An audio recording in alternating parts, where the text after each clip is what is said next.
I think one of the questions on everyone's lips is what were the tier 1 teams thinking of running on Lotus? And we got blessed yesterday on day 2 of the tournament with 2 maps. We got to see 4 comps of what the teams are running on Lotus. This map between Cloud9 and PRX, where they both opted to run the Chamber and an extra Sentinel.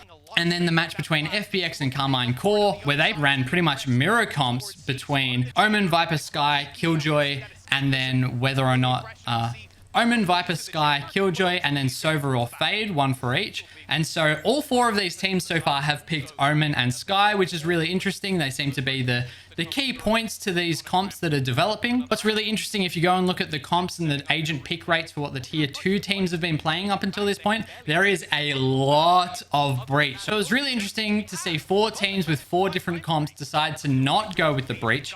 And potentially they're further ahead in developing the meta and have decided to move past the breach. I think breach was something that was thrown around a lot by a lot of teams early. What I think is cool is that the Chamber does look viable. It's, as much as I'm over Chamber, it's nice to know that an agent isn't completely dead. Not good for the game if an agent is not getting picked. So without further ado, let's get into some of these rounds because there's some really cool things going on here in Lotus. So the first really cool idea is what PRX do here. They're going to wall up Forsaken with the round 3 operator, something that they have done in the past as well, something they go to when they can. And that's going to be a great counter here to what Cloud9's trying to do. They're trying to get Sky and Neon up into this early area, creating pressure with the stun and flash to stop any forward pushing out. They also get an Omen one-way right here. And the idea is they're going to try and create a lot of pressure here on A to send them back into this double Sentinel trap on C. And they're still able to do a quick rotate to B as well. So it's quite a nice defensive setup. But PRX just pull this trick out of the bag. Wall up, scope in, Zelsis before he can even get his wall up properly gets taken out. And this hold from Cloud9 just gets shut down straight away. A side is completely open. They have to... start rotating over. So Forsaken here is now holding this angle behind, watching for the flank. And this is something where, you know, in a week or so from now, Forsaken probably doesn't shoot Ye in the leg. But because this is a new map and you're just not quite used to the elevation changes on the map and everything, Ye gets legged. Forsaken unable to hit that second shot, and Ye with that crosshair placement that he is known for, cleans up and hits a little bit of a chamber diff there on Forsaken. And then Vanity's left in this 1v3 effectively as Ye has to rotate all the way around. So he tries to make a play, is unable to win that isolated duel that he was able to find. You know, while PRX is planning, it's a good time to try and peek and take one. There's always going to be at least one less person if they are sticking the plant. And PRX want to secure this op and get this op back. They want to, or deny Ye from having it. Mindfreak gets caught with his knife out. Really nice idea there from PRX, is able to get them on the board. I love to see that they're continuing on with the crazy strategies that they've become known for. This is where the chamber pick becomes interesting in this round. You can see Ye, the way that he's had to set up his TP. Once he turns this flash and dodges this paranoia because he's on this off angle, he's only back in towards this part of sight. So now he actually has to spend time repositioning here. Same thing for Forsaken that we're going to see in a moment, that he has quite a confined setup in a lobby as well. And that's actually going to cost PRX this round. C9 on this eco, so they're trying to make a play, try and find an isolated duel or something like that. Forsaken kind of gets a little bit unlucky timing here, looks away, but also the TP is useless to him by that point. If they've crept up all the way to this wall, prior to the chamber reworks, Forsaken would have been able to hold this really aggressive angle here in B. You could even get your trip all the way up here and like walk into B if you've got the Vandal rather than the operator. But let's say he's got the operator because that's what he has in this round. He's going to hold this angle. He's got this trip protecting him from anyone pushing out of C. And then either he takes this shot and teleports away, or this trip goes off and he can teleport away as well. And then they've got this really early information that someone's flanking. But because of the rework, Forsaken sort of has to play this weird A lobby position. Potentially he could have had, you know, his trip something like this and watching this angle, and then you walk out and watch this angle or something. But, you know, having to watch these 2 different entrances is really hard to do with the operator. So he decides to pull himself back and just hold this one angle. Anyone walking through here will walk into this line. Anyone walking through here will walk into this line. So that's just one angle that he has to worry about. And then he'll try and TP here and then dip out before anyone can catch him. Forsaken gets caught out 1v4 as they run at him with the pistols, and they're able to pick up the op. And now Ye's isolated on A. He's unable to get a pick before he goes down. But then PRX is kind of suffocated with how quickly this flank has come through, and they're able to take these fights, and flashes and everything comes out. The smoke's going to come in here from Vanity as well. And now this is actually so high IQ. This is one of the smartest things that I've ever seen in all of Valorant, assuming it's all intentional. He actually smokes himself off. So firstly, he's then able to go and sit in that smoke if he wants to, and they can flash out of it with the sky or TP and create chaos. But what he actually does, he drops the operator, he fires a couple of sheriff shots, and then he's going to pick up a stinger here and fire through this smoke. So there's 3 guns that get fired through this smoke. But he's fired the op, and then he sprays the stinger through here as well. And then you can see he is reloading the sheriff there. So he actually sprays through with different guns, which causes PRX to think that both players are in that smoke. So they're double holding it. The Sage Wall breaks at the perfect time for Zephyr to come with this wraparound. And he's able to hit both players with the classic. That's just such a nice play, such a nice round from C9 overall. PRX didn't even do anything poorly. They took A. The chamber setup, I think, is very questionable at best. I think there's different ways that you could set that chamber up at least. Great round from C9. So the thing about LOTUS here is that you can look really good on some rounds and look really poor on others, just because you're still getting used to the map. You're getting like the metas being discovered as the game goes on. These teams probably haven't scrimmed each other because they're from different regions. So there's just not really a known quantity to expect. So that one way is actually a little bit high there, not getting major value.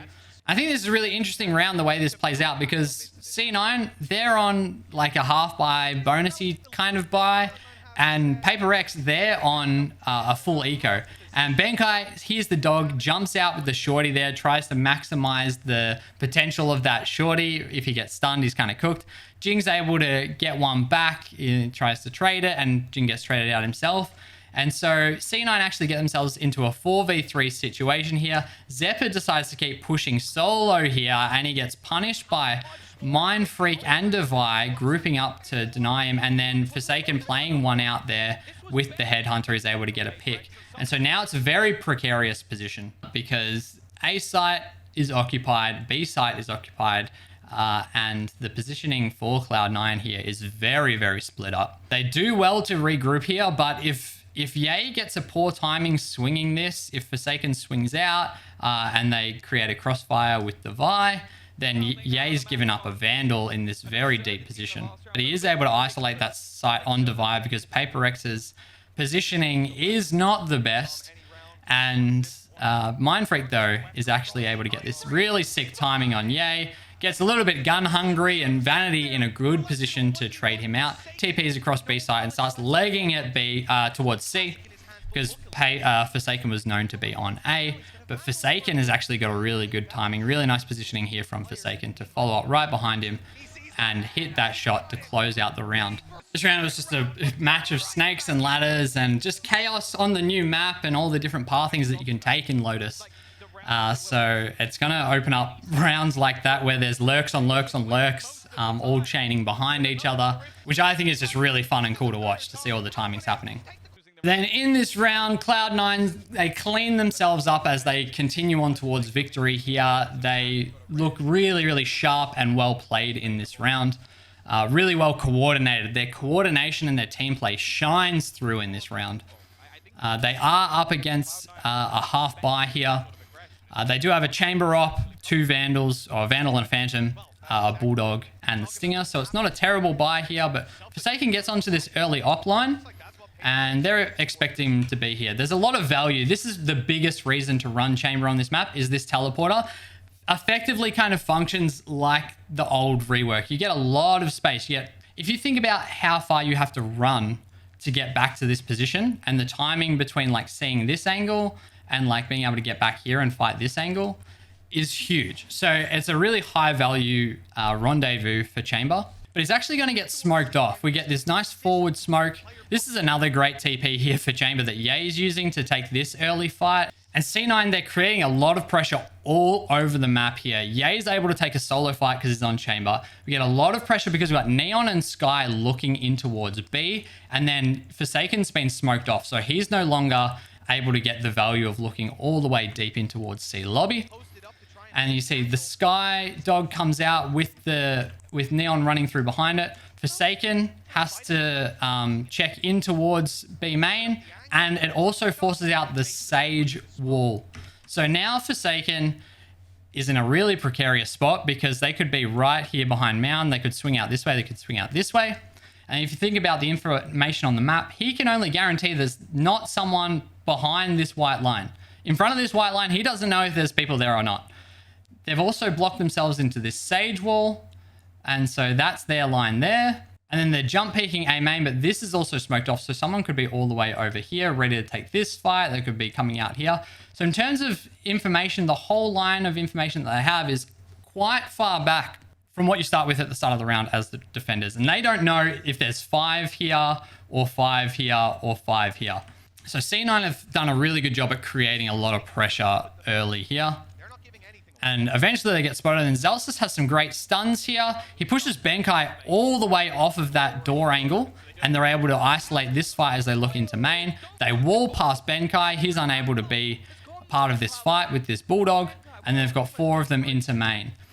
And then look at this positioning from Vanity. Look how well timed this lurk was. If we go back a couple of seconds, you can see Chamber's going to TP, and then Vanity straight away starts going. He's maximized this lurk time, and because he has his ultimate available, he's able to make this as late as possible. If PRX had a better trap setup, they kind of just had 3 and no real util for the trap. And they got picked apart, especially by Zelsis' stuns, actually opened up this whole round. But if this didn't go well, he'd be able to TP the spike over towards C, and they'd be able to bail and come out. And it's just really unexpected that he would be in this position while it's so far away.